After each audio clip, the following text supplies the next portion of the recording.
The views and opinions of the host and guests are their own and do not necessarily reflect the position of the management and staff of Guardian Network.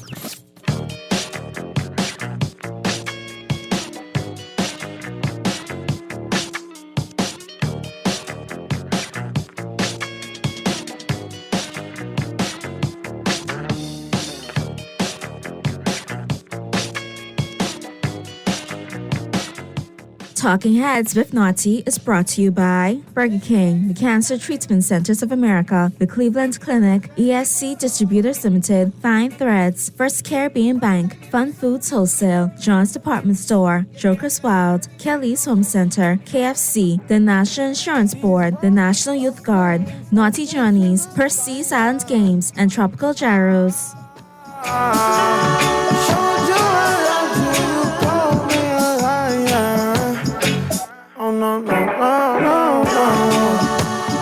Tell me where you gone.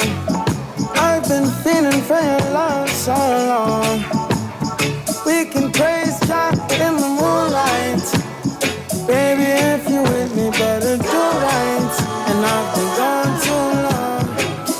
And I'm hoping that you sing my song. On this road for way too long. I've been hoping that we all get along. These roads of flames are catching a fire. Showed you I love you, you called me a liar. You got it logged and loaded to the Wednesday, May 8th edition of Talking Heads. Your boy Naughty in your company right up until 6 p.m. along with Mary Jane. Mary Jane is joining us via Zoom. What's going on, MJ? I'm sure she'll chime in short order. But like I said, we got a great show lined up for you today. All right? The lines will be open, as we do each and every Wednesday, 323-6232, 325-4316, 325-4259 here in New Providence. Toll free to anyone in the family islands, 242-300-5720, 242-300-5720. Lines powered by BTC, 422-GR96. That's 422-4796. 422-4796. Stream us live. Take us wherever you want to go. GuardianTalkRadio.com. GuardianTalkRadio.com. Cable channel 969. BTC Flow channel 612. That's how you get it in. That's how you get it on for fresh news, smart talk all day. Right here on Guardian Radio 96.9 FM. All right. So with that being said, let's get to the break. Flip side of the break, we got a very special edition today. Got Mr. Thomas Robinson from the FNM. Obviously, you know, vice chairman, but running for deputy chairman in the big convention coming up. So we're going to be talking with him, getting a candid interview in with him, getting caught up. It's been a minute since we talked, but like I said, looking forward to having that conversation on the flip side of the break as the Wednesday. Let me get the date right. May 8th. May flying, you know, Mr. Producer. I thought May just came in. It was just on Cinco de Mayo. Now we're on the 8th. Let me look up, May could be gone, you know. Anyhow, I got two important dates in May I can't forget. The 10th and the 25th. Once I get them out of the way, I'm all good. So let's get to the break. Flip side of the break. We'll be having a great conversation with Travis Robinson right here on the Wednesday, May 8th edition of Talking Heads, which continues right after this.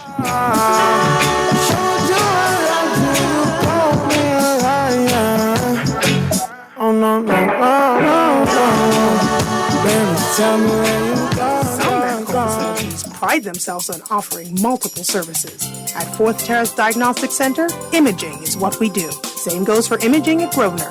Whether you need an X-ray, mammogram, CAT scan, or ultrasound, we have a team of board-certified radiologists on staff, on site, each with their own area of expertise. Results are submitted to your doctor within 24 hours. Call 328-8157 to schedule an appointment at Fourth Terrace Diagnostic Center or Imaging at Grosvenor today. Play with Island Games, we making dreams come true. Play with Island Games, we paying more out to you. Don't mind the noise in the market, you getting cash in your pocket. 'Cause Island Games is spicy, and spicy is tradition. So when you play Island Games, we putting Bahamians first, guaranteed to play Island Games. We like them mother jokers, we've been here from the start, from the bike to computer. Island Games, we gonna make your dreams come true. We playing with Island Games. Cancer Treatment Centers of America is now City of Hope, creating one of the leading cancer care and research networks from coast to coast, providing more of what you need. More locations means more care closer to home. More specialists means more expertise. More research means more breakthroughs. More advancements means more treatment options. And more options means more hope. Learn more at cancercenter.com. Is it a burger? No. Is it pizza? Come on, man, it's KFC. Whatever the crunch this is, it's delicious. New, the Kentucky Chizza Sandwich. Crispy chicken topped with marinara sauce, mozzarella, and pepperoni. Order your Chizza Sandwich now at kfcnassau.com or at your favorite KFC restaurant today. It's new and it's radical. KFC, it's finger-licking good. New God program designed to train young people to help the Bahama Islands in times of disaster. I decided to join to better serve my country as well as to better myself. We train to help in search and rescue, electrical, plumbing, and carpentry. And things that they can actually expand on in their careers. Young people who join the Youth Guard program discover a sense of purpose and a sense of patriotism. To learn more and apply, visit nyg.bahamas.gov.bs. John Shoes and Accessories is your one-stop shop for all your footwear needs. You will find what you're looking for among the growing collection of classic and trendy styles with new arrivals every week. John's covers the whole family and has great prices, helpful and friendly customer service. Your experience shopping with us will be time well spent. Shop with us online at www.johnshoes.com. John's also now carries small home appliances. So come on into John's, located on Rosetta Street in Palmdale and Carmichael Road West. John's, we put fashion at your feet. They say the sun and a shine for all. But I work, you never shine at all. These roads of flames are catching a fire.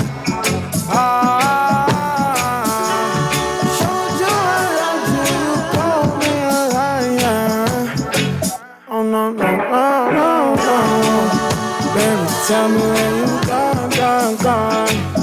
I've been feeling for your love so long. We can praise God in the moonlight. Baby, if you with me, better do right. And I've been gone too long. And I'm hoping that you sing my song. I've been on this road for Wherever I got you on the Wednesday, May 8th edition of Talking Heads, your boy Naughty, along with Mary Jane. I think Mary Jane zoomed in. Now we got Mary Jane. MJ, what's going on? Hey, Naughty. I'm here. It's good. Good to have you back on a Wednesday. Good to be back. I know. I find it fun. I find it very coincidental that, Pearlie is off on vacation. And normally Pearlie tended to come to the mic via Zoom because he's always on his air fryer. And I know we have an air fryer. You weren't dabbling with any air fryer recipes. Is the role of Pearlie being played by Mary Jane now? You wouldn't believe what it took for me just to get online because, it's a little crazy with some of these telecommunications providers, but I'm here. All right, happy so to be here. Glad you're here. We got a great show today. Obviously, special guest, Mr. Travis Robinson. He is the national vice chairman of the FNM, but obviously running for deputy in the upcoming convention June 1st. Glad to have him here and get caught up with him. I know you have some questions for him. I have some questions for him, so let's jump right on in. Travis, good to see you. Welcome. How goes it? Hey, Naughty. Thank you, man. Thank you for having me here. And hello to all of my friends, family, colleagues, and all the FNMs out there. Now, before we go any further, when you get older, people are supposed to say, well, you look good for your age. You're looking young. Younger people ain't supposed to look younger. Us older people supposed to look younger. Not your younger people look younger than... We're the family youth, brother. Well, the thing is, it's how you take on life, man. You got to live life. Don't let life live you. You do the right way, man. So, good to see you. What's been going on with you since we last talked? And I'll say since the last election, since the FNM were defeated at the polls. What's been going on for Travis Robinson? What's been going on in your life? What have you been doing? Well, Naughty, since then, there's been a lot of personal progress in my life. I'm a firm believer that, you got to keep pushing. So since the last election, I've obviously finished my college university studies in tourism management. Good stuff. I went off to the U.S. To complete my flight training. I'm now a certified commercial pilot. I'm now back in the full swing of the political arena. I've been working behind the scenes with the Free National Movement. That, I must add, will be the next government of the Commonwealth of the Bahamas. Working in my capacity as a vice chairman and helping to strengthen the F&M brand and the organization and revamping so that we can take the best possible organization to the Bahamian people and hopefully regain their trust to become the government of the Commonwealth of the Bahamas again. Now, obviously, a lot's gone on since then. There's been a lot of, shape-shifting and rearranging and so on within the F&M.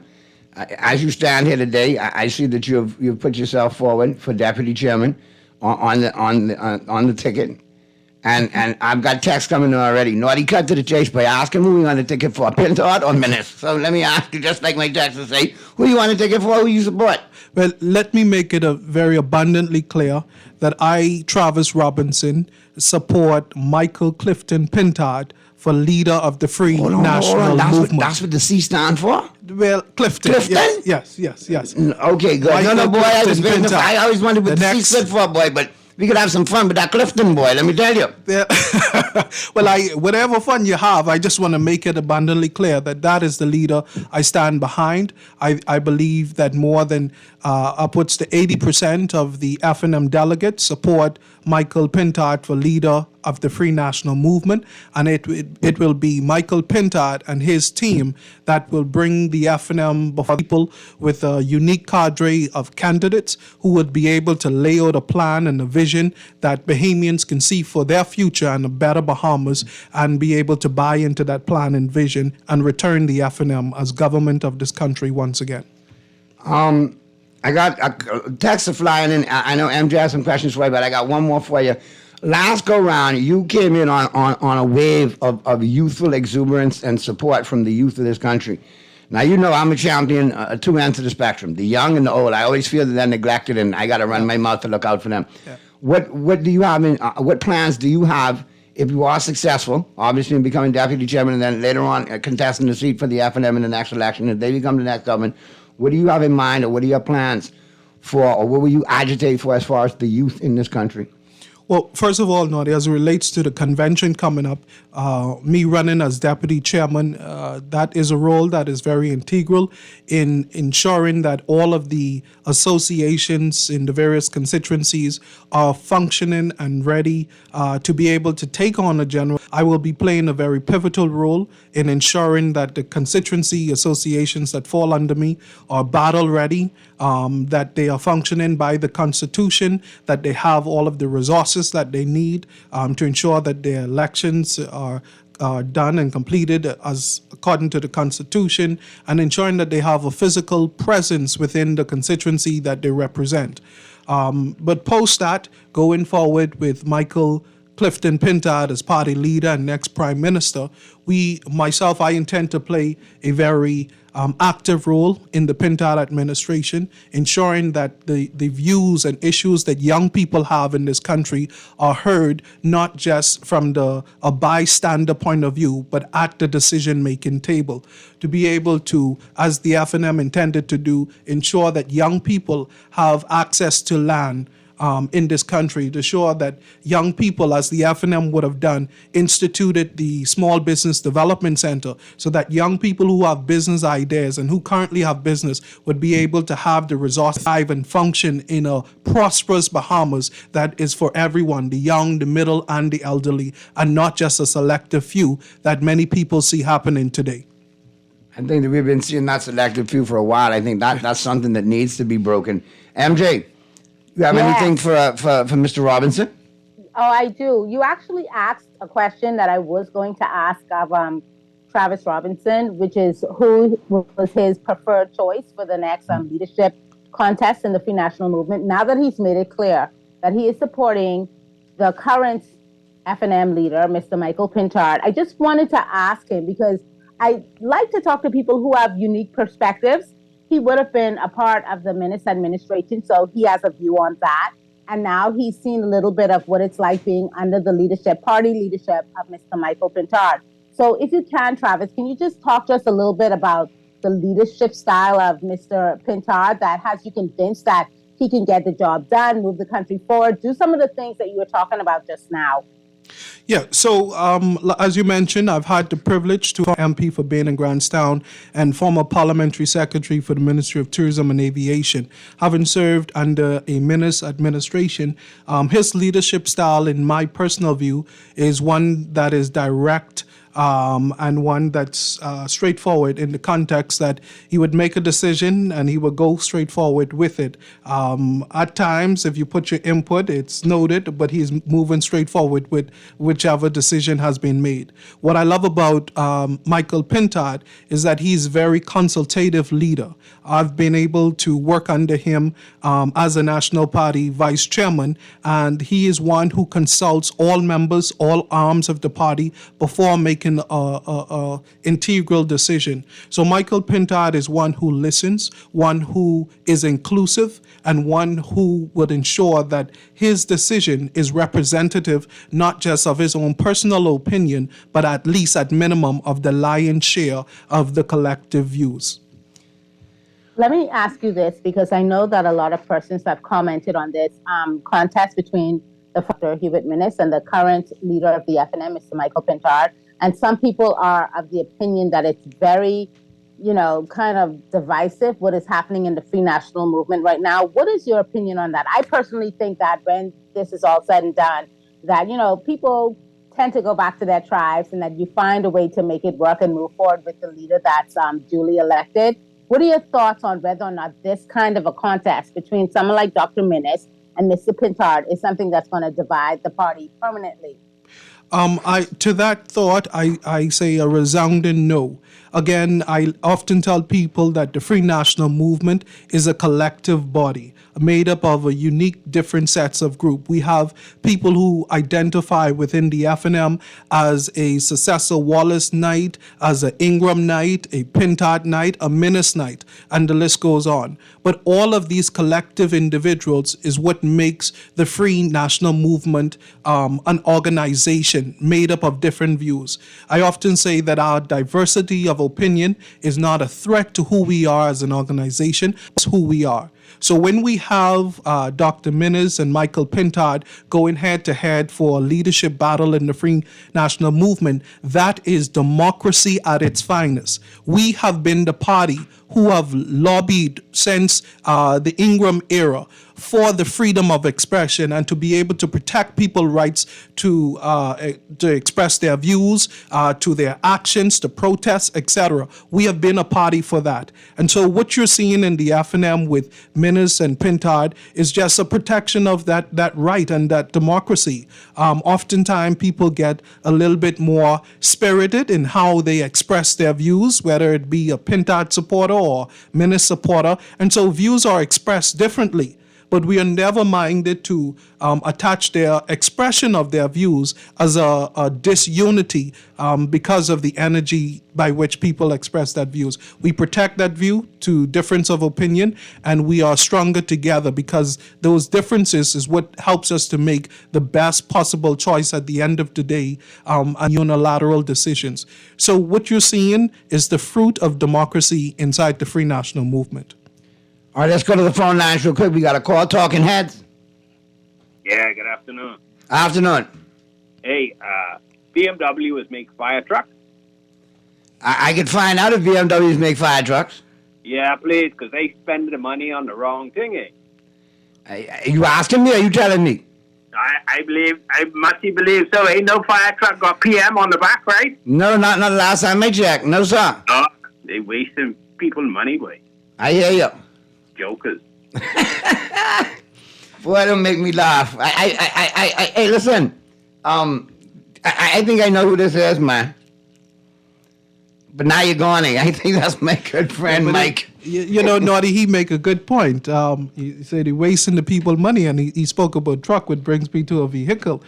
We see the other day the PM how it's now riding around soft and flushy in a 200K plus BMW, brand new. But it for in this country where we have thousands of Bahamians who are still trying to make ends meet. We have thousands of Bahamians who government workers who are still waiting on back pay and hazardous pay, and then we see a government who's just living high off the horse.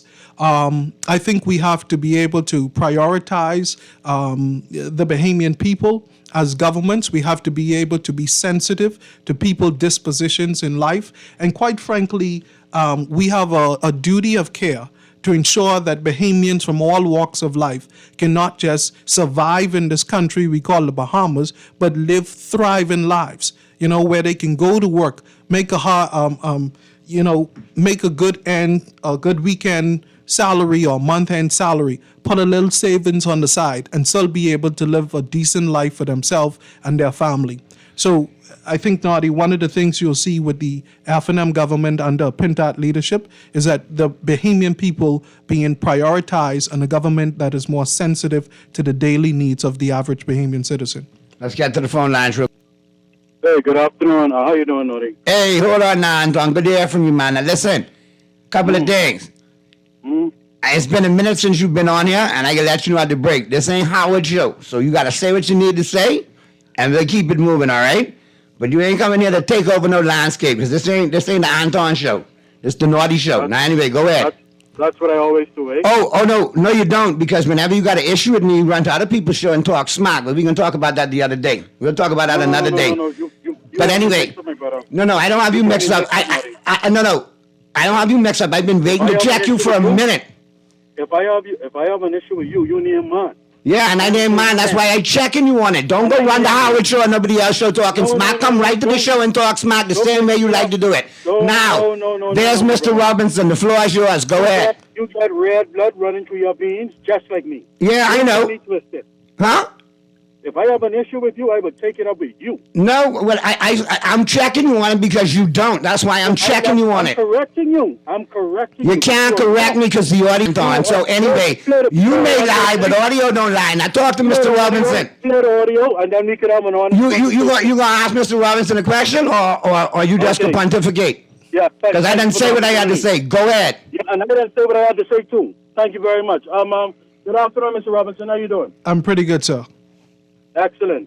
You made some false statements in there. Hold on. Stop, Anton. No. What statements are false? You can't call this show and deem statements false because opinion-based statements that you want to go on. If you're going to say they're false, you need to provide the facts. Are you prepared to provide the facts? That's what I'm going to do right now. Go ahead. Thank you very much.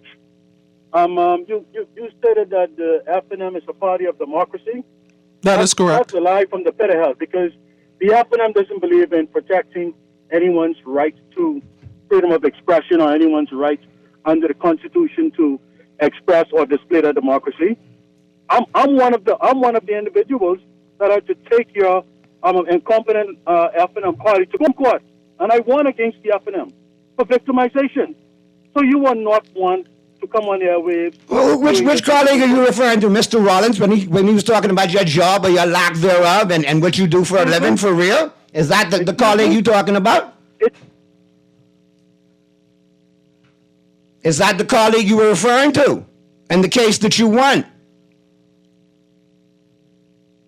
See, Anton, you can't call her attacking, brother, okay? Because when you want to talk about lack of democracy, then you need to look in the mouth and in the belly or the underside of the PLP administration that you so blindly turn cheerleader for. Because I can distinctly remember, for lack of a better word, they gutted Mr. Obi Wilstrom like a fish the last go-round with no democracy. Your current leader and your chairman. The last time they had a convention, there was no democracy when it came to Mr. Wilstrom. So please, spare me your hypocrisy. Go ahead, Mr. Robinson. I mean, Naughty, I don't know the full story of which he is referring to or which he speaks to. Conversation for another time. But for the little that he said, I think he's hammering right back to my point. If it is that he would have taken the FNM to court or a colleague of the FNM to court, that right there in itself is the fruit of the protection of democracy in an independent Bahamas. We may have different views, different opinions. Someone may have done something that is ultra-virus to what your rights is as a human being, and we have a judicial system in the country that actually works, that whether he would have won the case or not, that is the fruit of democracy once again.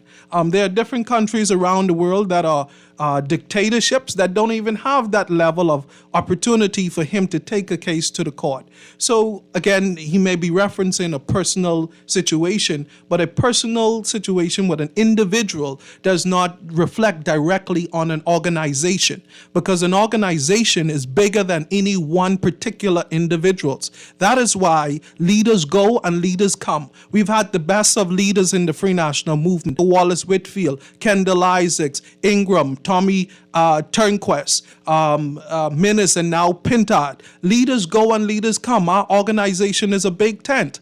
All right. And so you may have an issue with a particular person, but it does not speak to the philosophy and the principle by which the organization is constructed and built upon. And I think, Naughty, that Travis raises a good point, and it brings me to a question that I have. I've noticed in the last few years that things have gotten, not just here in the Bahamas, but just globally, a lot of things politically related have gotten very tribalistic, where you have people that, they follow their parties and that's it. They hear nothing from the other side. They hold to their corners. They don't listen to reason. Even having a decent conversation is difficult these days, because people are so entrenched with their positions, their party positions. I wanted to ask Travis, because I'm sure that being a young person, just witnessing the change from just the past few years to now, what do you think it's been like, and what can we do to kind of get, because it's one thing to see it in the United States with 330 million citizens, but it's quite something else when you see it here in the Bahamas. We have a much smaller population. We have a much smaller village. What do you think it's like, and what can we do to kind of like get Bahamians out of this mindset where everything is so tribalistic, and we just, pull to our party side and don't listen to even good ideas or suggestions from, different sides? What can we do to correct that? I think one of the things we could perhaps begin to do a better job at is to be more inclusive as a society. One of the things as a young man I had an opportunity to work on when I was in my college days at UB was a national development plan. And I speak to a national development plan because a national development plan is inclusive of all generation, with the baby boomers, the millennial, and all the other generations, and the future generations of Bahamians need and what it should be working towards. I think the tribalism comes from as well, where you have political parties with differences of opinion on where the country should go. But if we can get both parties to the table as a development plan seek to do, and we can hash out ideas, we can come to compromises where we differ on what the healthcare system should look like, come to a compromise on where we differ for what the education should look like, and where we come to those compromise and strength and grow on where we have common ground, so that no matter whose political party is in power, we have one blueprint for the national development of all Bahamian citizens. But I know that it's not an overnight fix. But what we can begin to do is be more inclusive of whether you are the government, the opposition, NGOs, the church. Everybody have a stake inside this country, particularly the young people. We have a greater stake in this country simply because the decisions that are made today will directly affect Bahamians. And so that is why it is a pet peeve of mine when governments go to Parliament and they borrow millions and millions of dollars and they put it against our country name, because in the next 5 to 10 years maximum, they will not be holding these chairs. It would be my generation of Bahamians who will have to pay back these millions and millions of dollars. And so I believe that if we are inclusive with all sectors of society, the middle, the young, the middle, the old, and come together where we have common views, I believe that we will begin to chip away at the tribalism that we see today. All right, I got a couple. I think you raised. Go ahead, MJ. No, I was going to say, I think Travis raised a good point, particularly since he was one of the youngest ever. Are you the actual youngest, Travis? I can't remember. Yes, that's correct. Ever elected. You are. Okay, so he's absolutely right, which is that in a couple of years, it'll be his generation that has to sit around, negotiate deals, figure out ways to pay back these debts that are being racked up even as we speak right now. How daunting is that, former parliamentarian, possibly future parliamentarian, to think about all of the decisions that are being made right now that your generation is going to have to account for? How daunting of a task is that for you? Well, I could tell you it's concerning, but it's not discouraging for the road ahead for me. And that's quite frankly, the reason why I am sticking in this field and I'm fighting the good fight in politics. Because as a young man, like many other thousands of young Bahamian, I have the opportunity to pack up my bag like many others, jump out of the country and go and leave the ship sailing and sinking on its own. But that's not what I'm going to do. Because it is those type of concerns that keep me in the fight. I believe that is a reason more for more young people like myself who are interested to get inside the fight and stick to the cause to see a better Bahamas. All right, I got a couple of texts. Let me get to them. I see you callers. We'll get to you in a second. Good afternoon, Naughty. This is for Travis. We in Grand Bahama got you. We support you and most definitely have our vote. 24 on to 26. All kind of hashtag, whatever that mean. Naughty, a politician actually answering questions straight. This is rare and refreshing. Travis has done a good job. He's become a more polished and well-spoken politician. Good stuff. Naughty, please, for the sake of your good customers and listeners, please take that PLP nonsense garbage Anton off your show. And don't forget, they also tried to destroy the very good man, Mr. Alfred Sears, when he tried to run for leader of the party as well.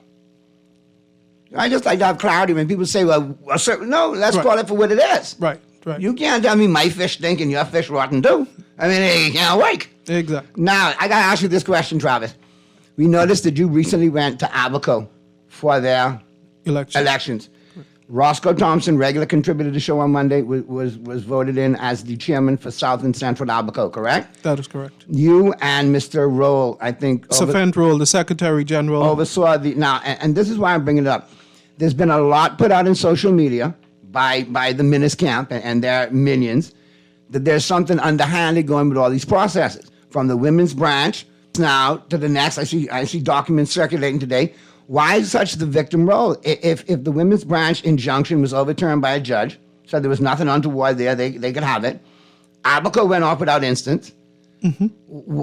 I just want you to reassure the public the democracy is still alive and well. Yes, I mean, thank you, Naughty, for that. What you are seeing, what the party is seeing in its entirety is an execution of a plan. Let me make it very clear. Michael Clifton Pintard, the next Prime Minister of the Commonwealth of the Bahamas, as leader of the FNM, he is a planner.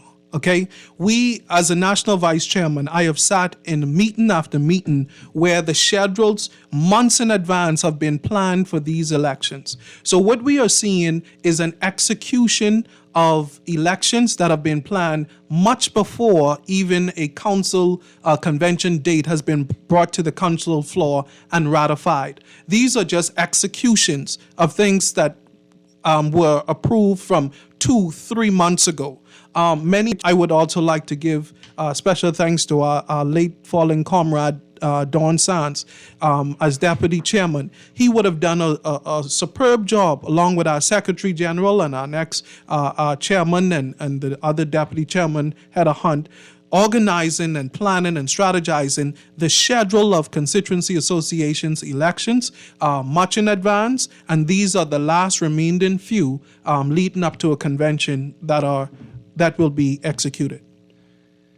So I'm glad we got to speak to that, because it's one thing that I especially when it comes to politics, like the fake news. Let's call it for what it is. Let's deal with the facts. Let's deal with the reality, and the rest of the hype and the narratives and the ghost stories. I mean, let's cut them down for what they are. If it's fake news, if it can't be debunked, let's debunk it and keep it moving. I think as a nation, we've been dumbed down for 50 years. So anything could be fed to us. I got a lot of callers in Texas that calling every day. Said, "Naughty, I agree with the conch. We got to stop being the conch." Yeah. I encourage the conch to take the baton back, and hit back.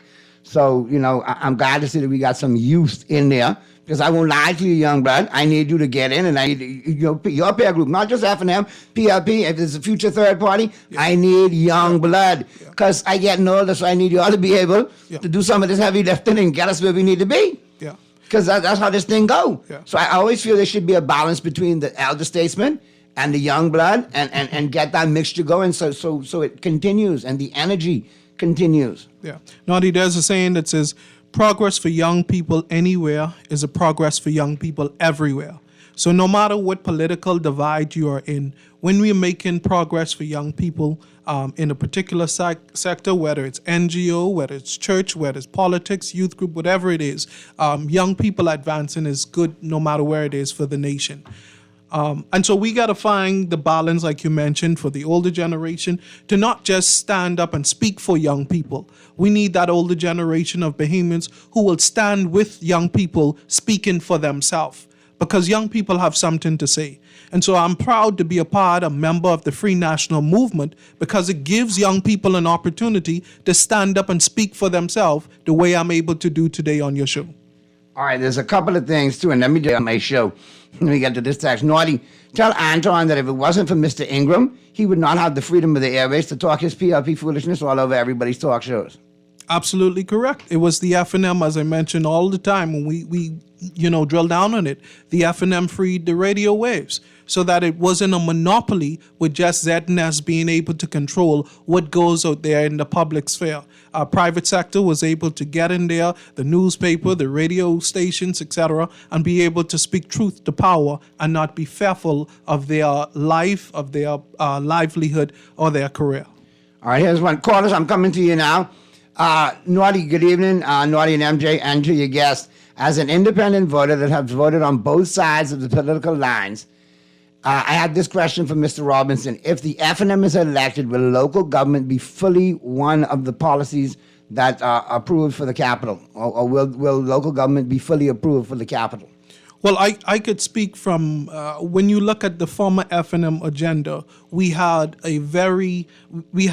done tremendous work on local government for New Providence and strengthening what currently exists in the Family Islands. So I know that local government for New Providence has been on the past F&M administration agenda. I don't see why it would not be continued. But again, under Michael Pintat leadership, we will be able to speak to those issues, lay it out again if need be, and at the appropriate time, I'm sure that the leader will address his view, which is the collective view of the party, on where the F&M stand on local government in New Providence.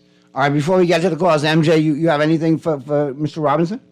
Well, I just wanted to ask him because actually earlier today I was watching the proceedings in the House of Assembly, and I would encourage everyone, every Bahamian, especially Bahamians who are, you might be a little bit shy about being vocal and out in the public sphere stating your opinion, but you want to know what's happening in the country. I would encourage all Bahamians to watch the proceedings in the House of Assembly. Earlier today, we had question time, which is a rare thing, even though it should be more normalized than it is right now. I was deeply disappointed that so many of the questions that were asked by the opposition received an answer, something akin to, I'm not prepared to answer that question. So many questions on so many topics that Bahamians are really interested in. We just didn't get any answer, didn't get any response. Like I said, I was deeply, deeply disappointed because I thought that we were in a new kind of an administration with the Progressive Liberal Party based on their blueprint, where transparency would be at the forefront, where we would get answers to questions, where they would be accountable to Bahamians. But I don't see that so far. I wanted to ask Travis, in a future Free National Movement administration, if you're a part of it, would what do you think are some of the things that Bahamians can expect in terms of transparency? And you yourself personally, what would you like to see for the country, even as we sit here today, in terms of transparency from government? Well, I think we have to go back to the basics. And when I say the basics, I mean the simple things that you talk about today, the question and answering period in Parliament. There's no legitimate reason why any government, be it FNM or PLP, should be missing that Wednesday of Parliament simply not to answer questions from the opposition. That is how we hold governments to account. Whether the FNM is in power, the FNM need a strong opposition side and walk the thin line to deliver to the Bahamian people. Similarly, while the PLP is in power, we need a strong opposition to hold the PLP to account. So I believe Pintard, Michael Pintard, next Prime Minister of the Bahamas, have been saying over and over repeatedly the need for transparency. When he often talk about the Public Procurement Act that the PLP has been breaking over and over and over repeatedly, not putting major multi-million dollar contracts out to bid and for tendering. We have seen where just the other day, the Auditor General of the Bahamas spoke to the malfeasance that he reported at the Ministry of Youth, Sports and Culture surrounding the game. I think it was some 7.5 million, but I stand to be corrected. These kinds of issues that we are seeing is, to your point, is stemming from the lack of transparency, the Freedom of Information Act that many governments have talked about for many years. Leader Pintard have spoke about the need to implement that on numerous occasions. So I am confident under Pintard at the level of transparency that Bahamian people are looking for. We will see that from his leadership and from the FNM under Pintard. So, listen, we got a couple of calls. I want to get to them, but can you guys go over a little bit into the 5 o'clock? Yeah, sure. All right, so MJ, we'll take it over into the 5 o'clock. We got more questions for Travis. Right. And we got some calls, but go ahead. Let me just say, because I don't want them jumping on Travis. I absolutely don't want that to happen. Based on the Auditor General's report, initially it was determined that we were some $800,000 over budget. Then there was an unaudited report submitted to Parliament by the Minister of Youth, Sports and Culture, Mr. Mario Bolag, that says that we actually turned a profit of some $100,000. So we're just being clear on that. You guys don't have to text us or write about that. We understand what happened with that event, okay? Yes, that's why I say I stand to be corrected, but we do not acknowledge an unaudited report. Gentle, yes, I agree with you. Gentle correction. Just yes. So let's get these other calls real quick. Talking Heads. Hello? Hello? Hello, can you hear me? Yeah, I can hear you now, Talking Heads. This is so refreshing, and I am so pleased to hear from Travis today. And to see the maturity in Travis, I remember some years ago when some voting afterwards. Ma'am, I'm going to ask you to try and call me back because your phone is dropping something serious. Mr. Producer, if she calls back, get her in, please, because I know she was trying to get a question, but we've lost all audio with that call. Talking Heads. Hey, Naughty, MJ, and Travis Robinson. Hey, what's going on, Jeff? No, right here. Let me just add something to what he would have said earlier. What the people today would like to see, and it is so strange that people talk about that the Constitution that we have. They are sticklers by sticking by the traditions of the Constitution. But it's not even the same Constitution, but similar constitutions that came from England. Many countries, such as Australia, have adjusted their constitution to allow to bring about certain allowances so the people's voices are heard even more. I would like to see in our parliament a day or even 3 days where the Bahamian people are allowed to enter our house, our parliament, and address the 38 persons that are assembled at any one given time, to have their question and answers by the people, for the people, to the people that is sitting in parliament. That is a day that I would like to see happen, because, it is very rare that you could get all of the parliamentarians in one place. I believe that if we can structure it in a way where, you set the guidelines, you set the ground rules. Hey, a person who is going to address the parliament is allowed X amount of time to address them. They have 2 or 3 questions that can be simply answered so they can take notes and come back to them at a later time.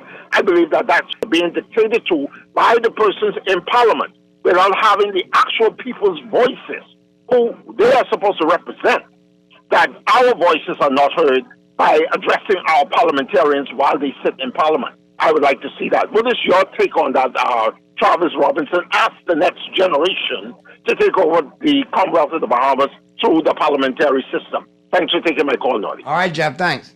Well, straightforward, Jeff. Thank you for your call. Thank you for your question. I believe that you're spot on. I think what we have is a constructed policy or system that reflect that in a more direct way, and that is supposed to be happening from the constituency level, where members of parliament are expected to hold town hall meetings for all of their constituency, no matter your political persuasion, so that members of their representative constituencies can come out to these town hall meetings and put questions directly to that sitting member of parliament, who would then bring those concerns to the House of Assembly or to the. I support that level of transparency and the ability for the Bahamian people to put question directly to their representatives and be able to have a country and policies that are reflective to what the people need in this day and time. All right, let's get to the news. And on the flip side of the break, we'll be into the 5 o'clock hour. We'll take this over into the 5 o'clock. We'll talk, some more, politics and hot topics and, what's going on in society with Travis Robinson. And, of course, we'll get into sports on the flip side of the break right after the news, right? That's all coming up at the 5 o'clock hour. Naughty along with Mary Jane and the company right up until 6 p.m. with our special guest, Mr. Travis Robinson. Keep it right where you got it. Talking Heads continues right after this.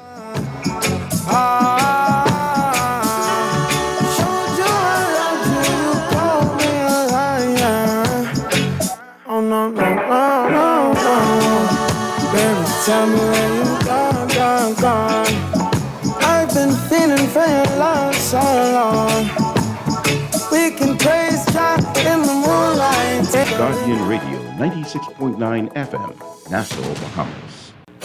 Are you ready for the best of the best? Keep the Vibe Alive Music Group, Alpha Sound Promotion, and Guardian Radio presents the best of the best Rake and Script Explosion Concert. Mark your calendars for May 11th as Super Club Breezes grounds ignite with Bahamian talent featuring KB, Gino D, Funky D, Veronica Bishop, The Brylanders, Avi, Elon Moxie, and Shine 242. Right now I feel like whining. Join the Falcons, Iron Store, Sylvie Pierre, Johnny Cake, Mama D, Nishi LS, Pat Ramis, Stevie S, and Shad Colley and the VIPs for an electrifying night of music and culture. Tickets are flying, so grab yours now. Available online at BahamasEtickets.com or swing by the Beauty Shack on Soldier Road and Carmichael Road. This is the event of the year. The best of the best Rake and Scrape Explosion at Breezes Resorts. Gates open at 6 p.m. Don't miss out on the Bahamian magic. Nice to meet you, Jazz.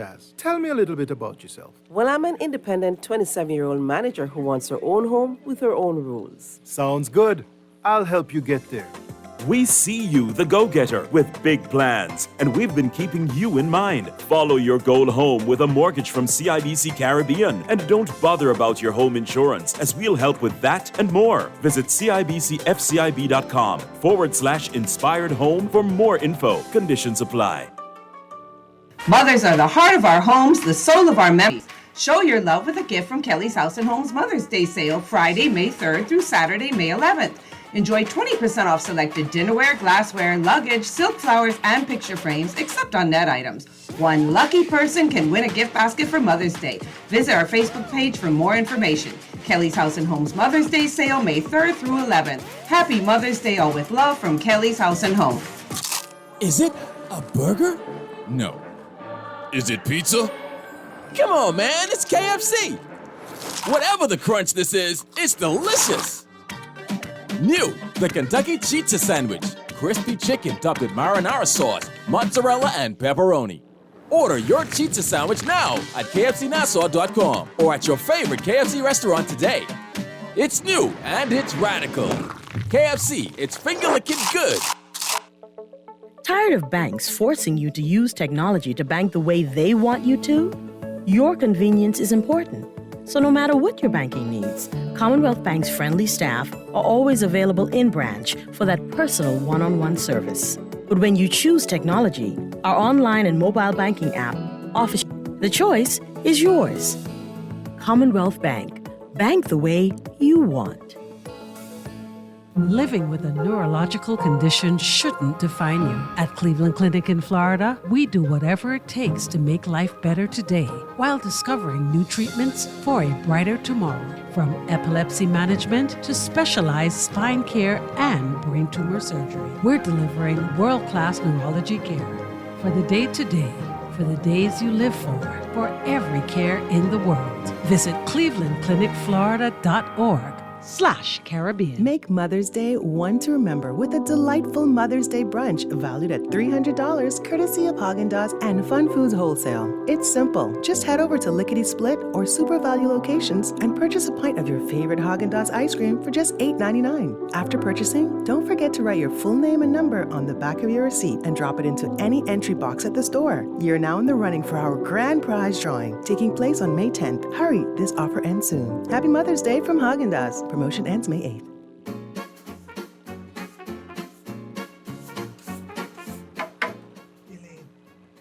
You hear what Boss Man was saying in the back there just now? About what? The luncheon? Why you always worried about food? No, about how we gotta pay a little more for national insurance. Mildred, you talking fool. I can't afford to pay that. And you're always crying, poor mouth. Ain't gonna be much. Boss still gotta pay. 1st of July, 2024. I think that criminal benefit is what did help my boy Tony through the pandemic. Benefit. And guess what? What? Susan, I think she'd get a pregnancy benefit, eh? You mean maternity benefit, eh? So now, we gotta do our part to make sure we get our pension. All right. For more information, visit niprateIncrease.com.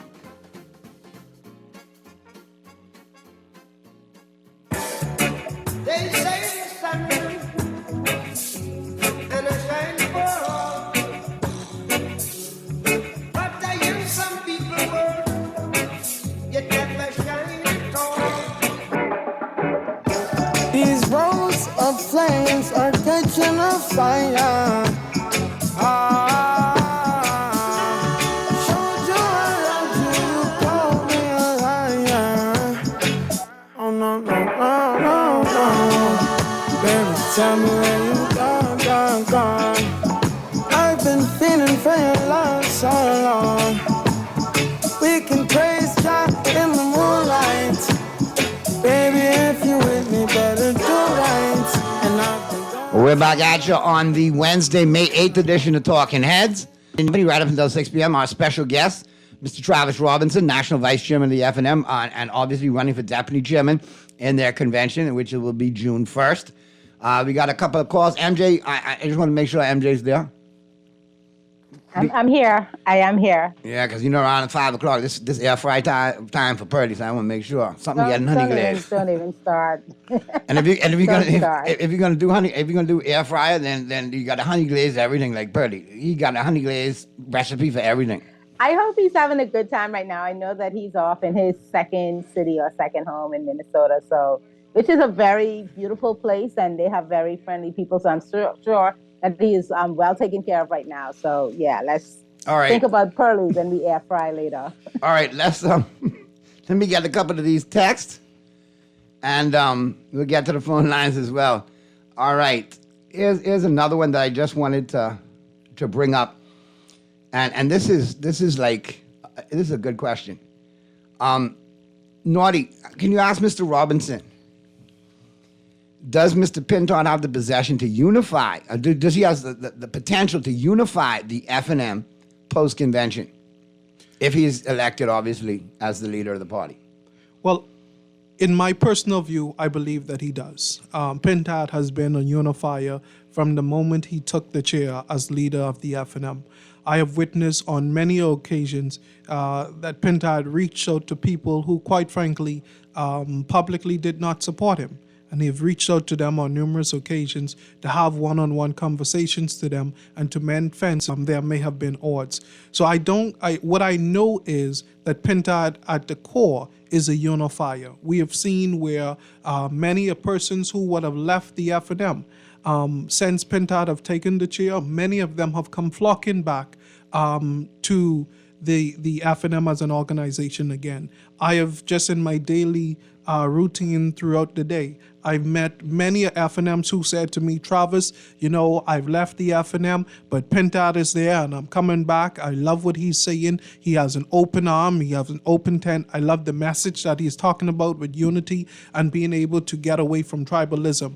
So from what I know personally, firsthand, Pintard will do the heavy lifting to ensure that everyone who is willing to come back, who's willing to be a team player, have a seat at the table to offer their input and their views to ensure that the FNM present the best possible take to the public. All right, here's one off the text lines.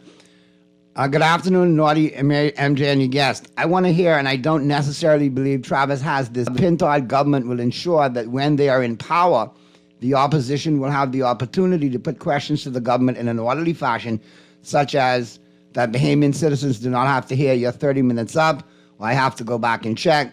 We want hard questions asked, and we want ministers prepared and in a position to provide full and informative answers. Right. Again, that will all, right now, the Free National Movement is focused, we are multitasking, definitely on our convention in June, and then you would have seen today our leader and his parliamentary team is also still simultaneously holding the government feet to the fire. Post-convention June 1st, the leader has already informed that we will have a rigorous rollout of the different groupings, whether it's on education, healthcare, etc., who will continue to meet daily to ensure that we put together the manifesto and plan and the vision forward to the Bahamian people that the FNM will bring. So definitely they can look forward to that post-convention. All right, let's get to the phone lines. Talking Heads. Talking Heads. Hey, very pleasant good afternoon. MJ, how you doing? Hey, I'm good. How are you? I'm well, thank you. And to your guest, Naughty, very pleasant. Oh, Lord Jesus, hold on. You know who this is? I'm back. No. No, it's not. Yeah. No, hold on. You need to call in 5 o'clock with your sexual foolishness now with the same energy you used to do back in the day, Knowledge. Now go ahead and ask. No, you got to call back, Knowledge. You got to call back. Why did you have to do that? Because he called in the 5 o'clock hour thinking we talking sports and we talk. Knowledge, call back, man. We missed you for a minute, though. He gone now. There he is. Oh, he's back? He's back. Knowledge coming back. From Knowledge. All right, let's hear from Knowledge. Talking Heads. Knowledge, go ahead, man. Hey, please accept my humblest apologies. Yeah, I'm not discussing... go ahead. Talk to MJ, talk to Mr. Robinson. You know me and you can catch up on that later. I told you so. Go ahead. Anyway, so my question for Mr. Robinson, I think for a lot of Bahamians, and this is arguable, that's fine, initially the association with you as a member of the Free National Movement in the Menace administration was, I think there was hope because of your age and the government of the day giving you an opportunity as a community activist and leader to have a seat. What followed, I think, initially there was some statement made with regards to, was it the VAT situation? Yeah, the increase of VAT, and I voted no. And your stance initially was very strong that because of some of the challenges of your constituents, you would oppose it. Yes. I guess nobody will ever know what transpired behind closed doors, but that position changed. And I think I want to hear from you. Many might, not necessarily what happened. Sorry, you said that. Sorry, if I may, you said that position changed. Can you clarify that? Which position changed? There was an apology issued because there was talk of you not towing party lines, and that the position of the government was that it was necessary where your initial statements were that you and Von Mill at that time were in disagreement. Well, because of the people that you represented that would have sent you to the House of Assembly. Well, I mean, while I have you here, because I want to be able to flesh that out. First of all, I can tell you unequivocally there was no apology issued from my end. So I don't know if you may have access to that apology you're referencing. You could produce that for me, but I can say unequivocally, today, I can tell you unequivocally, I stand by that decision today. You do. Are you referring to my reappointment, which you may have interpreted as an apology? Well, it would have appeared, again, without the access to whatever closed-door dealings happen in government, it felt like you were punished, I guess, for the position that you took, and maybe your party saw it as dissension. Some public statements that followed, I'll forward them to Naughty. They're documented. Your stance was not as fervent, not as adamant. After whatever would have happened. I guess for me, ultimately, my question is, put in a similar situation, and Pintard administration, Minnis administration, again, it stands to reason that you would probably play a vital role in governance moving forward. Are you prepared, if your party is reelected and you hold a substantive position in government, are you prepared to stand with your constituents, like your initial statement was in the past, regardless of the whip and the party agenda, if it is not in the best interest of your constituents? I think ultimately that's my question. I'll hang up and listen. Good stuff, Knowledge. Don't be a stranger, man. Yeah, thank you, Nordich, for that question. If I may, for the Bahamian people who are listening, and thank you, Nordich, for your question. If I can perhaps put it in a short chronological order, during that time, the increase in value-added tax was presented by former Prime Minister Minnis. I would have went back after the presentation of that announcement. I went back to the people of Bain and Grantstown. I hosted a town hall meeting to hear their views, and as an MP representing the people, their view was unequivocally no. I returned during my presentation. I announced to the Parliament that I cannot support the bill given the current situation and circumstances of the community that I'm representing, Bain and Grantstown, which at the time and probably still today is one of those financially challenged communities. Subsequently to my vote against the increase in value-added tax, I was terminated as Parliamentary Secretary in the Ministry of Tourism and Aviation. I remained as Member of Parliament.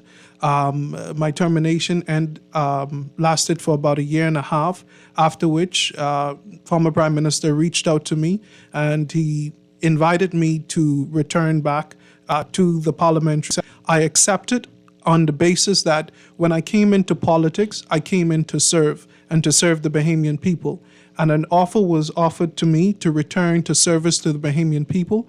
There was no hindrance but for me in that regard, because that's as I mentioned, what I came into politics to do, to serve. So I accepted the offer to be reappointed, and I was reappointed.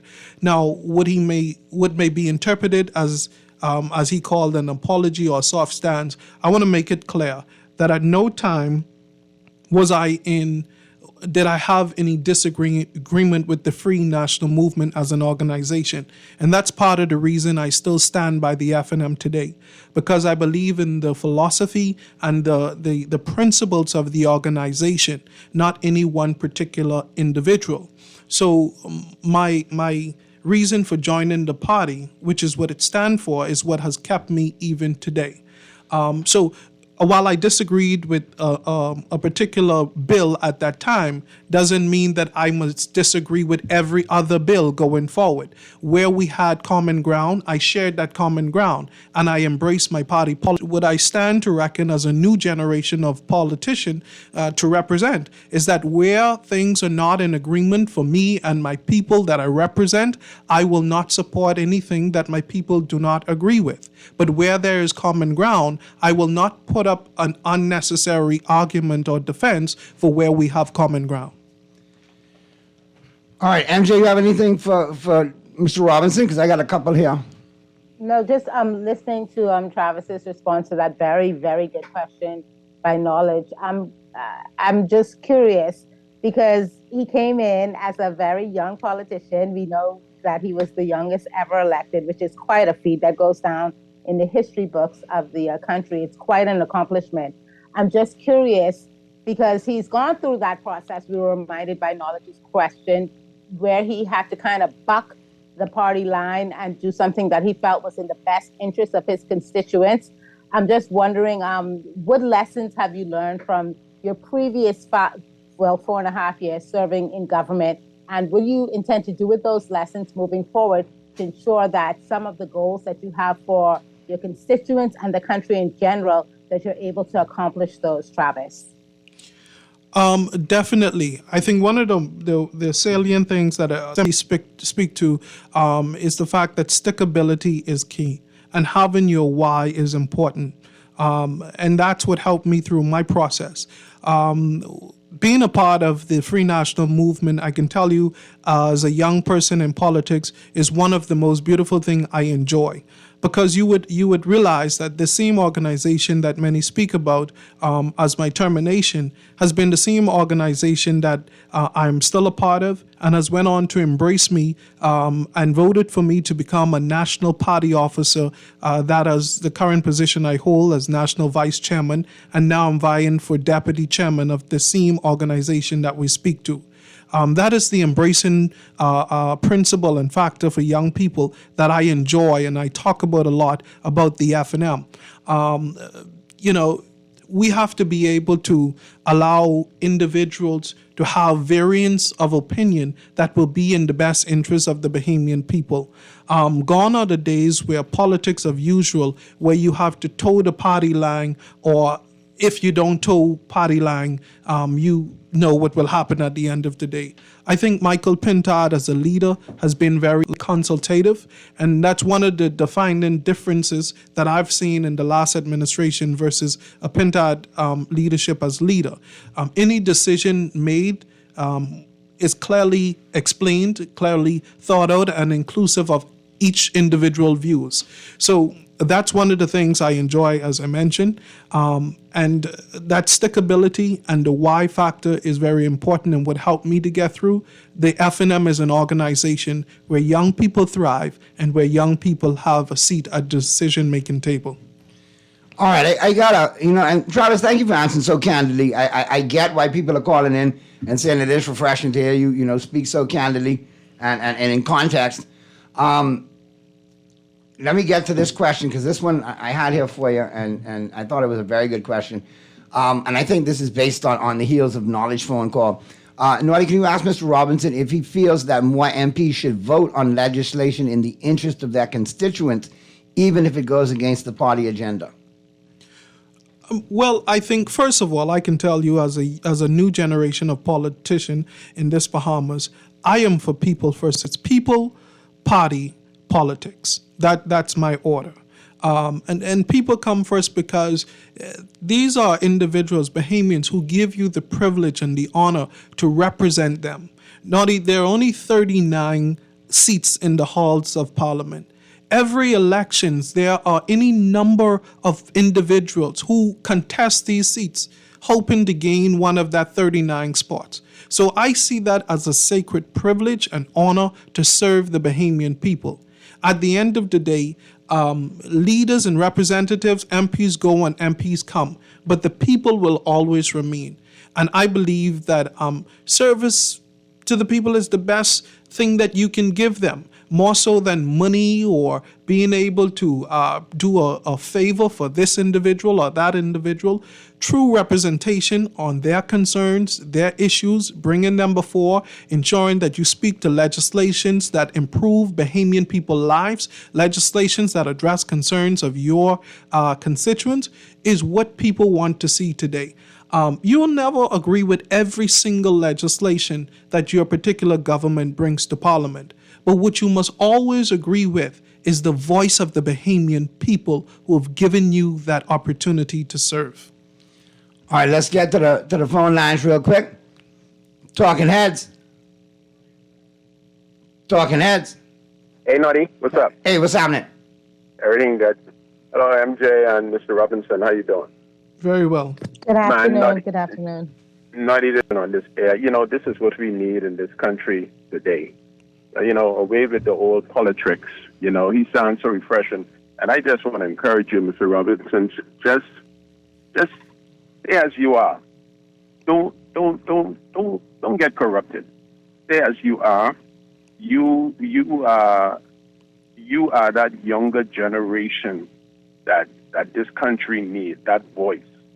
And the thing is, your leader, Mr. Pintard, is just the same. Yes. Listening to young voices like this coming up in politics in this Bahamas today is what this country needs. And I just want to encourage you just to keep on the firing line and just stay encouraged. Thank you. Very well. Thank you. Thank you, caller. All right, so let me get to this. MJ, you got anything? Because I got a couple of texts here. You got another call, Mr. Producer? Let's get to the other call. Talking Heads. Good afternoon, Audie. Good afternoon to your co-host and good afternoon to your guest. Hey, afternoon, bro. Yeah, and the question I want to ask your guest is that I think, because if I remember correctly, he was like a community activist, like yes. I mean, before he was recruited by the FNM. Correct. And I wanted to ask you, when you went into government, were you surprised at the way government runs? Like did you get a rude awakening in terms of because seeing that government is only a part-time job. I mean, MP is a part-time job. Did you expect that there would have been more time spent working on trying to solve the country's problems with the government, you and your co-MPs would have sit around and try to discuss, go over data and go over try to form which way is the best way for the country. Did you expect that to happen? And when you went there, did you realize that you really didn't have any input, that everything was already set and your opinion didn't matter? And stuff like that. I mean, if you understand the question I'm trying to ask, when you went into government, were you surprised at the way it runs, as opposed to how you would have expected it to run in terms of the amount of work that the individuals who are elected have to spend to try to figure out the country's problems? If you understand the question I'm asking you. Yeah, I think that's an excellent question.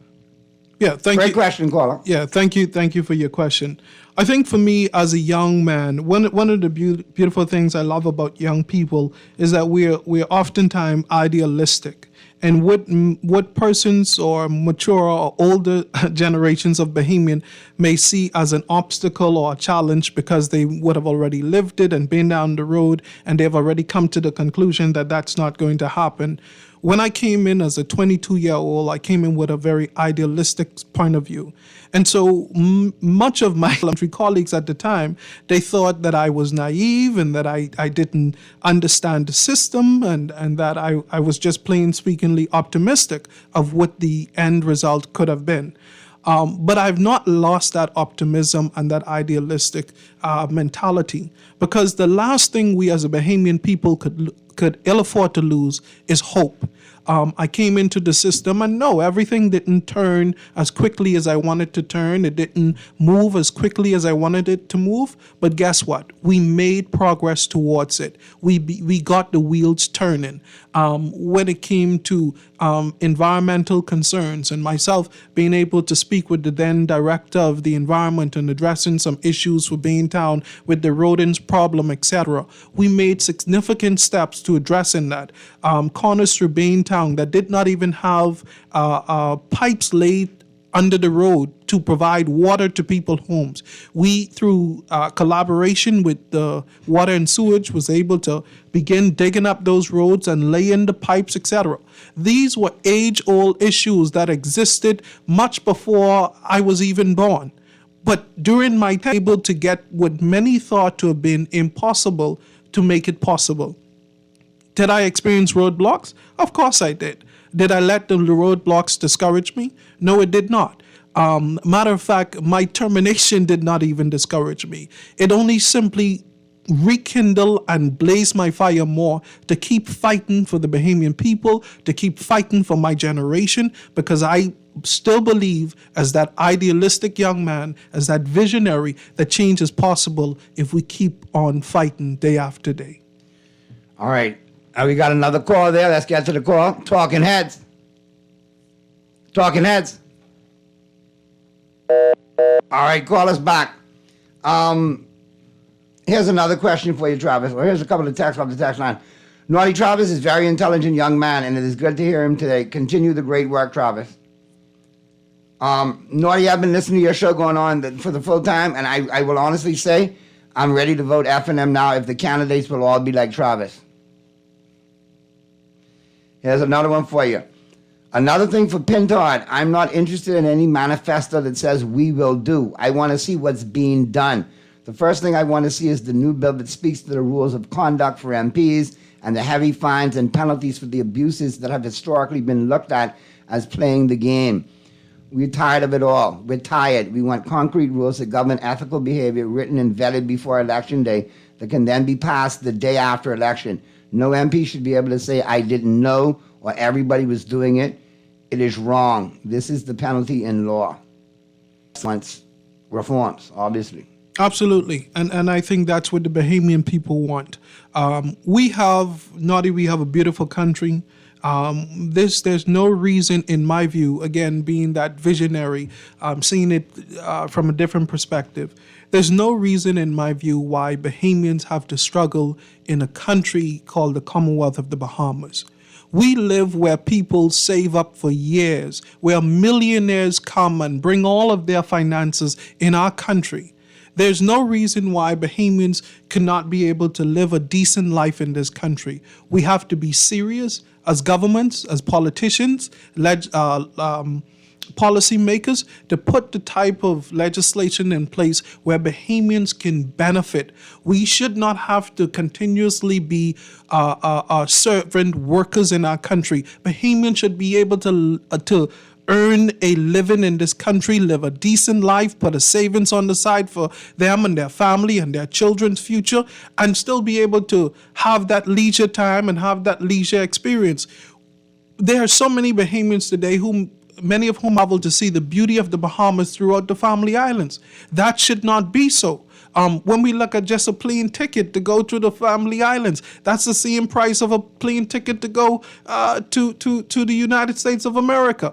We have to be able to make transportation to the Family Island a lot more cheaper. We have to be able to have livable wages for Bahamians that they could be more happier to get up to go to work, to make that earning and know that when they come home at the end of the day, they have enough money to pay the bills and they're not just working to live day by day. We have a country that we can make a prosperous Bahamas for all Bahamians if we are intentional and have the political will to ensure policies are beneficial and protective of Bahamian citizens. Travis, thank you. I mean, that was a long text, and I'm impressed myself. It is refreshing. I agree with the text. It's good to hear young folks in politics be able to express themselves and know where the country is going and the things that we need to do. Yeah. Now the problem is, we got to convince some of the older heads to get it done. Yeah.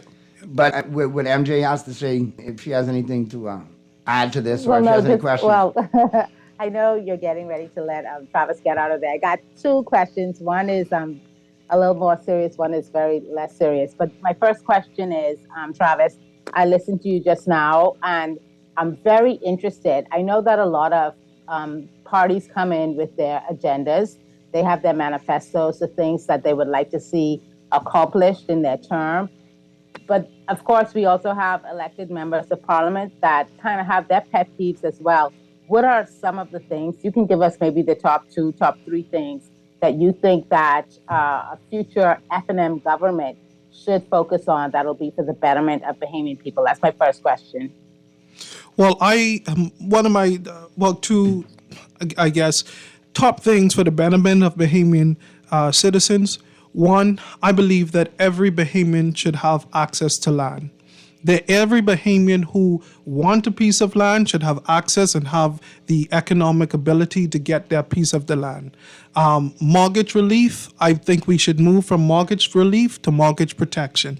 No Bahamian should be losing their homes in this day and time. And more Bahamians, I believe that we need to expand home ownership for Bahamians because everybody should have a place to call their homes. So just the top of my list, that Bahamians owning more pieces of this rock we call the Bahama Rock, because I'm sick and tired of seeing buying up all the pieces of the land, and when my generation and your children and their children's children is ready to get something, there's nothing left for them to get. We have to be protective of what is ours as Bahamians. And then Bahamians having access to home ownership is important. I want to see Bahamians not living on the side of the road, not living in shelters, not getting financial social services assistance. I want to see Bahamians living in the place that they call home that is theirs. All right. So, I mean, all right. What's your next question? Here's my last. This one is totally not serious, but I still want to hear what Travis has to say because I'm a total, I love music. I love rock music, pop music, hip hop music. So here's my question to you, Travis. And this question is so crazy. It was actually asked to former U.S. President Barack Obama back in the day, and he actually gave what I think is the right answer. So what is it, Travis? Is it Kendrick Lamar or Drake? Who you got? Who you got? Boy, now you get me. I think I can go with Kendrick Lamar. Smart man. I think you picked right. All right. Now I got one off the text lines, too. Naughty, very entertaining and refreshing hearing from Travis. He makes a lot of good points about government and politics in the country. But I need to know when I vote for somebody, 2 questions. Who you supposed for in football and who you supposed for in basketball? Real talk. Well, I still on the fence. I can't come to an agreement right now with that. I'll let you know when the season starts. So who you flip-flopping between in football? Go with the Spurs, there are many Bahamian citizens out there who are on the different side of the sports arena. So listen, you a young and up-and-coming politician, listen, embrace the Houston Texans. They're young, they're talented, they're up-and-coming. Don't come near the Cowboys. Don't come near the Dolphins. Don't do it to yourself. Don't do it. You all right with me, Travis? Don't do it. Yeah. So as far as basketball, I'll let you figure that out yourself. But I'll tell you this much. At minimum, I'll show up at the game. I will show up at the game. Sound like you like the game, but you don't want to commit to no team. But tailgating is a thing, and it's a good thing. I love tailgating, man. And there's nothing wrong with that. That's the most important thing. We cutting to the chase right now.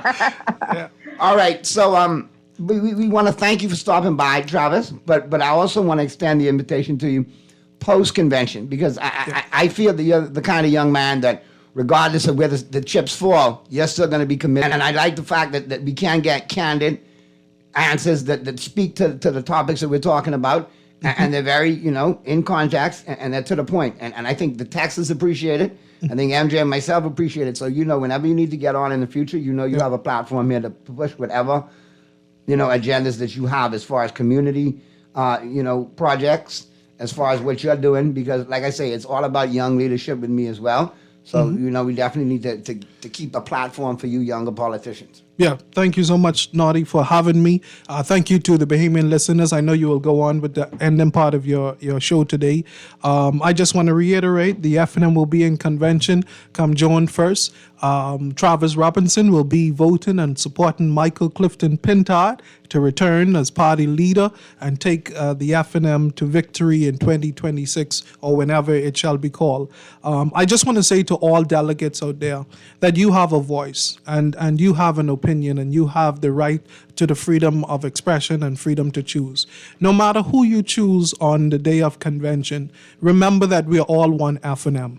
And it's important the Bahamian people are counting on us to pull it together, to come out of this convention unified as one FNM. We have done it before under Minnis, and we can do it again under Michael Pintard. So I want all of them to know, and like myself, I'm running for deputy chairman. So if there's any delegates under the sound of my voice, come June 1st, I'm hoping to get your vote and support for me to become the deputy chairman of the Free National Movement. And let's take the FNM to the Bahamian people with the right message, the right cadre of candidates, so that we can get this Bahamas back on track. Good stuff, man. I appreciate you stopping by, and obviously we'll try to talk to you maybe before convention, as things get close, or right after. But we definitely appreciate you being here. And like I said, I'm very impressed by just the feedback, because we're here every day and we have a multitude of guests, but the feedback is very good, and I'm getting the impression that a lot of young people are resonating, and that's the important thing, to get young people back and know how important their vote is. Yes. That the young vote is important. It matters just as much as anybody else's vote. Absolutely. And I think some disgruntled voters, whether they F&M, PLP, undecided, sidelines, I think, like you said earlier, alluded to earlier, now they're getting their political interest back again. Yes. They're breaking out the T-shirts, they're breaking out the pom-poms, they went to some meeting, who's supposed to be around here? Yeah. And that goes with the territory, because when you look at it, we're about 2 years out from an election. So this is, part of the trail that we all must go on before we ultimately get the silly season. Mm-hmm. One of my favorite seasons of all time, because the jokes are just there in abundance. But nonetheless, it's important that people see this and understand that there is a new era, a new generation of politicians that want the opportunity to serve, but at the same time be accountable and transparent. Yes. So it is refreshing, and keep it up, Travis. Good stuff. Thank you. All right, now we'll get to the break. Flip side of the break, we'll be talking sports. Me and MJ will be wrapping it up. We'll get some picks in for tonight's game, and we'll have Colin Cowherd or Rich Eisen take us home as normal. But great stuff, everybody who called in, text in. Great stuff as always, man. And, thank you again, Travis Robinson. Appreciate you being here. Thank and you. We'll take this quick break. And right after the break, the Wednesday, May 8th edition of Talking Heads continues right after this.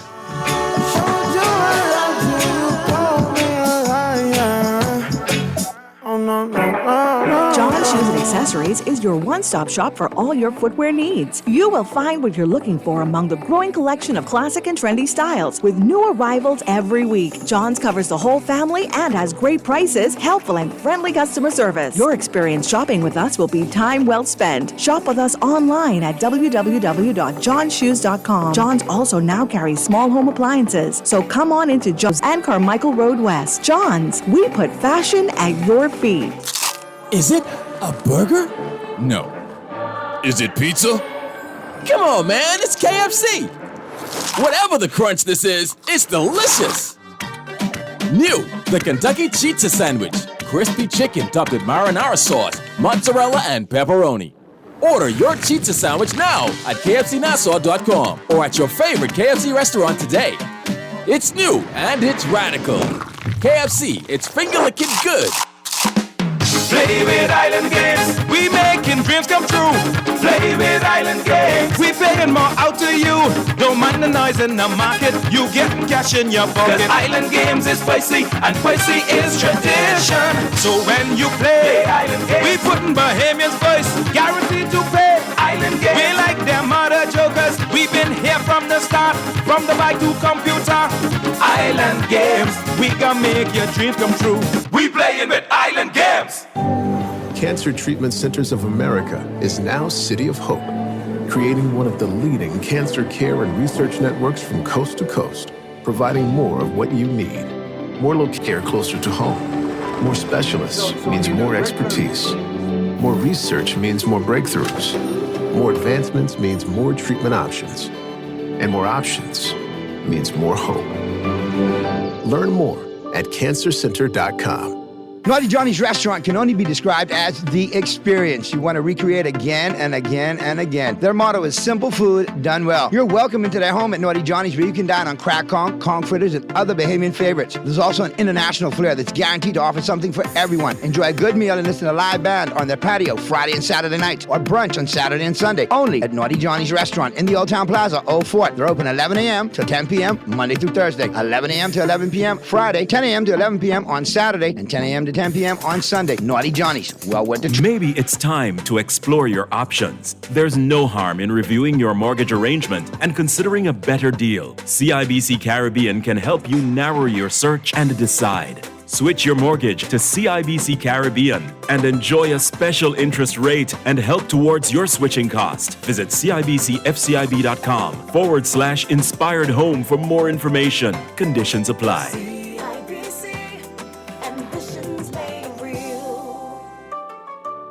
The Grand Bahama News is available every Tuesday in the Nassau Guardian. You can buy your local paper at Freeport convenience stores, Western Bakery, DeGregory's Fine Foods, and Bellevue Gifts. Now is the time to reach your Grand Bahama market with affordable packages, including print and digital. Call GB News sales representative Kavandre at 822-6717 or message him on WhatsApp. Classified ads are now available every Tuesday as well. Keep up with everything Grand Bahamian every Tuesday in the Nassau Guardian. They say the sun and a shine for all, but I hear some people word, yet never shine at all. These rows of flames are catching a fire. Showed you I love you, you call me a liar. Oh no, no, no, no. Baby, tell me where you gone. I've been feeling for your love so long. We can praise God in the moonlight. Baby, if you with me, better do right. And I've been gone too. We're back at you on the Wednesday, May 8th edition of Talking Heads, and good stuff, MJ, man. Great questions too, man. You was on a roll today, man. You had some good ones. And just as I was about to ask one or two of them, I was like, she beat me to it. That's what I like. So we're back. Yeah. We can't talk NBA playoffs for me and you because the Spurs didn't make it and my Lakers gone. But the Spurs, can I just say this, just quickly? The Spurs didn't make it, but you notice who was named the Rookie of the Year for the National Basketball Association. I was hoping he would have pulled off a double and got Defensive Player of the Year, too. Well, yeah, no, but Victor I'm just Wembanyama. just happy that Wemby got his much-deserved accolades, and I think that that's just a start. You know, some of the greats throughout history have gotten that Rookie of the Year award. Off the top of my head, I think Jordan got that. I'm sure LeBron got it. Of course, you know LeBron got it. I remember AI was Rookie of the Year. Allen Iverson was Rookie of the Year. And guess what? The year that LeBron got it, Carmelo Anthony should have really gotten it. I remember that argument back then. But, you know, the hype, the hype train, you can't stop that. I won't say anything because they'll accuse me of being a LeBron hater, but which I am. You know, like Kareem, I remember Kareem reading that Kareem was Rookie of the Year, and so are the greats like Wilt Chamberlain. So I'm really happy for Wemby that he got that accolade. And I look forward to his next big thing being like MVP as well as NBA Finals MVP, because that most likely would mean that the Spurs would have won. So yeah, I'm happy. You're putting the cart ahead of the horse now. I'm just saying what I'm predicting. That's all I'm saying. I'm hoping. Right. I'm hoping. Well, we got one game in the NBA tonight. The Knicks and the Pacers. I like the Knicks at home tonight. 4.5 is a big spread, so I'm going to take them in the money line to win. I like Boston in the money line to win. They won and they covered the 17 the other night, but again, crazy against big spreads. They played tomorrow night against Cleveland and Boston. I like Boston to go up 2-0 in that. I like Oklahoma City to go up 2-0 over the Mavericks, but I still think that's going to be a 7-game series in that Thursday night game. And then a big game on Friday night, the Denver Nuggets on the road against the Minnesota Timberwolves. I like Minnesota to go up 3-0 in that series. I like them on the money line. And of course, all you got to do is bet it with the Island Game, theislandgame.com and their sports book. It's all good. Many ways to play, many ways to win, and they always remind you to play responsibly. And speaking of Denver and Minnesota, MJ, Anthony Edwards, Ant-Man, is becoming quite popular, getting the Jordan and the Kobe comparisons. He is. Absolutely blowing up. He is. And to see old school players say that he plays with a passion like what we had.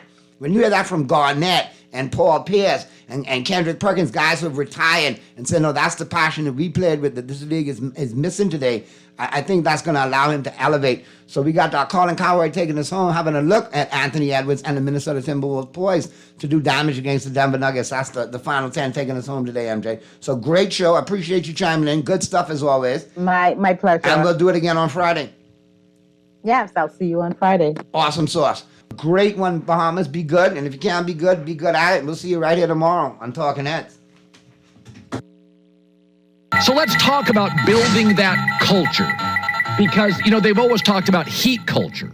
And it's a real thing. It's like the term Villanova guys. Like, it's a real thing. When I think of Minnesota and how you get those players to play that length of a season and yet are that committed defensively. It looks collegiate. If it was that easy to get guys to do it, everybody would do it. Tell me the buy-in. Where did the buy-in start as a coach? Yeah, I mean, the buy-in started really in the offseason and in the preseason when we realized, like, this is who we have to be if we want to be any good. I mean, we have Rudy, of course, Defensive Player of the Year, but we also have Jaden McDaniels, Nickeil Alexander-Walker, Anthony Edwards. These guys are outstanding defenders in their own right, and if we're not maximizing like those parts of their skill sets, like we're not obviously playing to our strengths. And then, you know, Mike Conley's got great experience, super competitive, been in the league a long time. You know, developing the defensive kind of skills within Cat and Naz Reid, guys who've like moved from the 5 position to the 4 position, so getting more comfortable with playing in rotations and playing in different schemes and all that kind of stuff. It's been a work in progress, but the want-to is there. You know, these guys care. They got a high care factor. It shows their competitiveness, and they understand that it's driven our success. Like, we had success right out of the gate today. This season, we started, I think, 17-4. Most of it driven by our defense. So it's one of those things that continues to feed itself. You know, Ant is there's a playfulness and a joyfulness to his game that I think matters. I think sometimes, you know, some NFL, NBA guys, like what I love about Patrick Mahomes is he's having a hell of a time out there, and he likes you to be part of it. But he's demanding. When I watch Ant's, I mean, there's a little YMCA trash talk to him, but he wants you to play hard. And I know that sounds kind of ethereal and weird, but when I watch Ant, even though he has the ball in his hands a lot, I would want to play hard for him because he plays so hard on the defense. Something about Ant that is contagious, and I don't know how to explain it, but that's what I see when I watch him. Can you explain that? Yeah, well, you've nailed it, Colin. I mean, that's not just him as a player, it's him as a person. Like, people, when I first got here, they asked me, can he be a good leader? And I said, absolutely, because he has this personality where people want to follow him. Every leader has one thing in common, and that is people follow him. Doesn't matter how they get it to happen. And so that's his personality off the floor as well as on the floor. I mean, and as far as having fun, whether it's Mahomes or Anthony, I mean, when you're the best player on the floor, you're generally having fun. I mean, I remember the days when I was the best player on the floor, and basketball was a lot of fun to play. But he has a joyfulness that he does play, and he's competitive.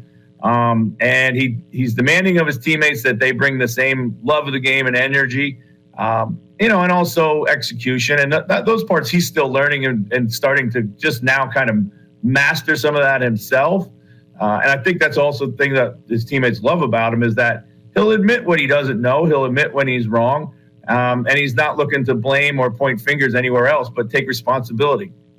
You know, so you're a pro player, and you have to be, I think, in pro sports. But I thought, Adam Silver's been more pro player than David Stern. I don't like a reasonably small fine for Jamal Murray. I thought it was a very reckless act, especially under the basket with all the bigs. I think, hey, I'd probably say I'm going to go into that in-season tournament thing and dock you a week or something.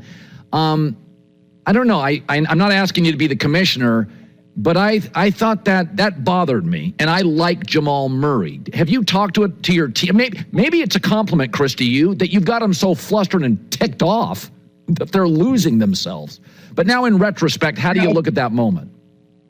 Yeah, I think, you know, I made my opinion pretty clear the other day. I think it's inexcusable. It's certainly dangerous. You know, I don't know if I've really seen it before. I've seen some people slam water bottles down and get spilled out, but I've never seen kind of a direct attempt to throw something on the floor or near or at somebody, particularly in live play.